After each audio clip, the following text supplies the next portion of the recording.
Hello madam. Hello. So, తెలంగాణలో మనం రీసెంట్‌గా చూసాం పెరుగన్నంలో విషం పెట్టి చంపేసింది అమ్మ. బట్ ఇలాంటిదే ఛత్తీస్‌గఢ్‌లో ఒక అమ్మ తన ఇద్దరు కూతుర్లను చంపేసినా గూడా ఏ శిక్ష లేకుండా గూడా బయటపడిందంట. ఇది ఎంతవరకు నిజం మేడం? రీసెంట్‌గా చున్నీబై వర్సెస్ స్టేట్ ఆఫ్ ఛత్తీస్‌గఢ్ అని ఒక కేస్ ఫైల్ అయింది. అక్కడ ఏమైంది అంటే ఒక తల్లి ఇద్దరు కూతుర్లని చంపేసింది 2015లో. ఎట్లా హ్మ్. అంటే ఐరన్ రాడ్‌లతోని కొట్టి చంపేసింది. అది చాలా దారుణం అసల. అదయిన తర్వాత ఆమెను అరెస్ట్ చేసి తీసుకెళ్ళిండ్రు. ఇంటరాగేషన్‌లో ఏం చెప్పిందంటే చాలా వింత వింత విషయాలు చెప్పింది. ఆమెకేదో ఒక ఇన్విజిబుల్ పవర్ అంటే సో, ఆమెకి ఏదో కనిపించని ఒక శక్తి, ఒక అద్భుత శక్తి ఆమెతో నా పని చేపిచ్చిందంట. హ్మ్. అలా అని చెప్తూ ఉంటే ఏమైంది అంటే, ఆ కేసు ఆమె మీద పడింది. ఆమెకు శిక్ష కూడా పడడం జరిగింది. అన్నీ జరిగింది. అది సుప్రీం కోర్ట్‌కి పోయింది అప్పీల్‌కి. సో, సుప్రీం కోర్ట్ కేస్ మొత్తం చూసిన తర్వాత అన్నీ అంటే మొత్తం డీటెయిల్స్ లోపల పోయిన తర్వాత అర్థమైందంటే ఆమె చెప్పింది నిజం. నిజంగానే ఇన్విజిబుల్ పవర్ అనేది అంటే ఒకటి. నిజంగా ఆమెకు కనిపించింది కాదు. ఆమెకు అనిపించింది అది యాక్చువల్లీ నిజం. హ్మ్. అక్కడ అద్భుత శక్తి కనిపించింది నిజం కాదండి. హ్మ్. ఈమెకి అద్భుత శక్తి కనిపించి పిల్లల్ని చంపింది అనేది ఆమెకు అనిపించింది నిజం. అర్థమవుతుందా? ఓకే. సో, అది నిజం అని తెలిసాక సుప్రీం కోర్ట్ ఏమనిందంటే, సరే దీనికి ప్రాపర్ ఎవిడెన్స్ లేకపోవచ్చు. కాకపోతే ఆమె మెంటల్లీ డిస్టర్బ్డ్ ఉంది. అంటే మెంటల్లీ ఆమెకి కరెక్ట్ స్టేబుల్ లేదు. ఆమె మైండ్ కరెక్ట్‌గా లేదు అని చెప్పేసి ఆమె అనుకున్నది నిజమే అని చెప్పి, ఆ కారణాల వల్లనే కూతుర్లను చంపింది.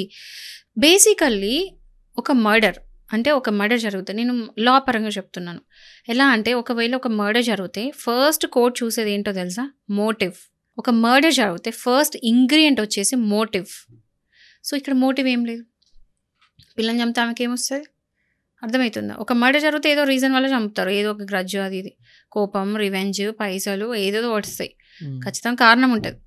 సో, కారణం అనేది మర్డర్‌కి చాలా ఇంపార్టెంట్. కారణం ఉంటేనే ఆ మర్డర్ అనే సెక్షన్‌లో పడుతది. ఐపీసీ కింద సెక్షన్ 300 కింద 302 కింద మర్డర్ అంటే ఆ సెక్షన్‌లో పడాలి అంటే ఖచ్చితంగా మోటివ్ ఉండాలి. మోటివ్ ఉంటేనే మర్డర్. మోటివ్ లేకపోతే కల్పబుల్ హోమిసైడ్ అయితదది. సెక్షన్ 299 ఆఫ్ ఐపీసీ ప్రకారం. సో, ఇక్కడ మోటివ్ లేదు. క్లియర్‌గా చెప్తుంది. మోటివ్ లేదు. ఆమెకి ఏదో అద్భుత శక్తి కనిపించి ఆమెకి వెనకాల ఉండి ఆ పని చేపిచ్చిందని చెప్పేసి కోర్ట్ నమ్మి ఆమెనికి శిక్ష నుంచి అంటే శిక్ష పడకుండా ఆమెను విడుదల చేసింది. అంటే ఆమె మెంటల్లీ కరెక్ట్ లేదు. ఆమెను తీసుకెళ్ళి ఒక మెంటల్ హాస్పిటల్ పడేయండి. ఆమె మెంటల్లీ అనాలిసిస్ చేసేసి వదిలేసేయండి అని చెప్పేసి కోర్ట్ చెప్పింది.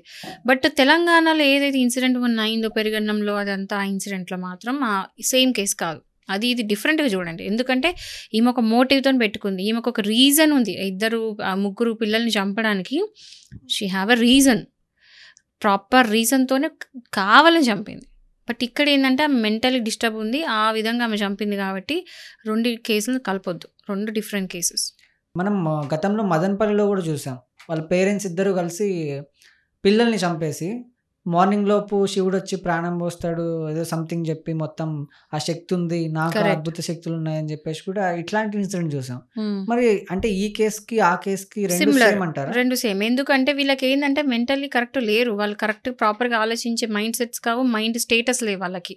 సో, ఇక్కడ ఏందంటే ఏదో అద్భుత శక్తులు అవి ఇవి అని చెప్పేసి నార్మల్ పర్సన్ కంటే కూడా భిన్నంగా డిఫరెంట్‌గా వేరే విధంగా ఆలోచించేసి పిల్లల్ని చంపుకున్నారు. సో, మెంటల్లీ కరెక్ట్ లేరు. మెంటల్లీ స్టేబుల్ లేరు. మెంటల్ స్టేటస్ ప్రాపర్ లేదు. సో, లిటరల్‌గా పిచ్చోళ్ళ కింద లెక్క. సో, ఆ పిచ్చోళ్ళకి యాక్చువల్లీ తెలుసు కదా! పిచ్చోళ్ళు మర్డర్ చేసినట్టు కాదు. సో, వాళ్ళని తీసుకెళ్ళి మెంటల్ అనాలిసిస్‌కి అంటే వాళ్ళ మైండ్ ఎట్లుంది అని చెప్పేసి ఒక అనాలిసిస్ చేయడానికి రీహాబ్ సెంటర్స్‌లో అట్లా తీసుకెళ్ళి పడేస్తారు. సో, అది సిమిలర్ కేస్. ఎందుకంటే ప్రాపర్ రీజన్ ఉంది. అండ్ చంపడానికి రీజన్ లేదు. ఎక్సెప్ట్ ఇట్లాంటి బిలీవ్స్ బ్లైండ్ బిలీవ్స్ అంటే మూఢనమ్మకాలు. అంటే ఇప్పుడు నా డౌట్ ఏంటంటే, ఇప్పుడు నేనున్నాను. నాకేదో అద్భుత శక్తి ఉందని చెప్పేసి వేరే వాళ్ళని చంపేస్తే, హ్మ్. ఇప్పుడు కోర్ట్ దీన్ని ఎలా చూస్తుంది? ఇప్పుడు నువ్వేదో చెప్పగానే నేనేదో చెప్పగానే కోర్ట్ నమ్మదు. హ్మ్. కోర్ట్ ప్రాపర్ ఎవిడెన్స్ చూస్తది. ఏ పర్సన్ అయినా ఇట్లా చెప్తున్నారంటే దానికి సంబంధించి నువ్వు నిజం చెప్తున్నావా, అబద్ధం చెప్తున్నావా అని తెలుసుకోలేనంత పిచ్చిగా కోర్ట్ ఉండదు. హ్మ్. నీకు ఒక ఎక్స్‌పర్ట్ అడ్వైస్‌కి పంపిస్తారు. నీ మైండ్ స్టేటస్, నీ మైండ్ ఎట్లుంది అని చెప్పేసి దానికి క్లియర్‌గా అనాలిసిస్ చేపిస్తారు. అండ్ ఎప్పుడైతే ప్రాపర్‌గా ఒక మెడికల్ ఎక్స్‌పర్ట్ గనక ఇతని పర్సన్‌ది మెంటల్ స్టేటస్ కరెక్ట్ లేదు. కొంచెం వేరే విధంగా ఉంది అని చెప్పేసి రిపోర్ట్ ఇచ్చిన తర్వాత కోర్ట్ కన్సిడర్ చేస్తది. సో, ఇది ఉంది కదా అని చెప్పేసి ఎవరంటే వాళ్ళు మర్డర్ చేసుకొని నేను పిచ్చోడిని అని చెప్పేసి అంటే అది మూవీ ఉంటది చూడండి 'విక్రమార్కుడులో' కూడా మనం చూస్తాము. హ్మ్. అంటే అందులో విలన్ వచ్చేసి ఇట్లా చంపేసి నాకు పిచ్చోడని చెప్పి కేసు నుంచి బయటకొస్తాడు. సో ఇలాంటి ఇన్సిడెంట్స్ ఏంటంటే మూవీలో జరిగింది, బట్ రియల్ లైఫ్లో జరగదు. ఎందుకంటే వాళ్ళని మెంటల్ అనాలిసిస్ చేస్తారు, చేసి చెప్తారు. ఒకవేళ కరెక్ట్గా మెడికల్ ఎక్స్పర్ట్ తీసుకొచ్చి బాలేడు, ఇతని మైండ్ స్టైల్స్ ప్రాపర్ లేదంటే కోర్టు అప్పుడు కన్సిడర్ చేస్తుంది, అదర్వైజ్ నో. ఓకే. అంటే మనం ఇప్పుడు రోజా గారి షోలో చూసినప్పుడు నేను దేవకని, నాకు ఇట్లా దేవుడు వచ్చి కనిపిస్తాడు, కళ్ళల్లో చక్రాలు చూసాను, లైక్ దాన్ని మెంటలీ రిటార్డెడ్ పీపుల్ వీళ్ళంతా ఏంటంటే మైండ్ స్టేటస్ అక్క లేని వాళ్ళు, వీళ్ళంతా సరిగ్గా లేని వాళ్ళు, వీళ్ళంతా అంటే వాళ్ళు అదో లోకం ఇంకా. సో వీళ్ళందరికీ వాళ్ళ ఎగ్జామ్షన్స్, వీళ్ళంతా నార్మల్ పీపుల్ కాదు కదా, మెంటలీ రిటార్డెడ్ వీళ్ళంతా. Okay, thank you ma'am.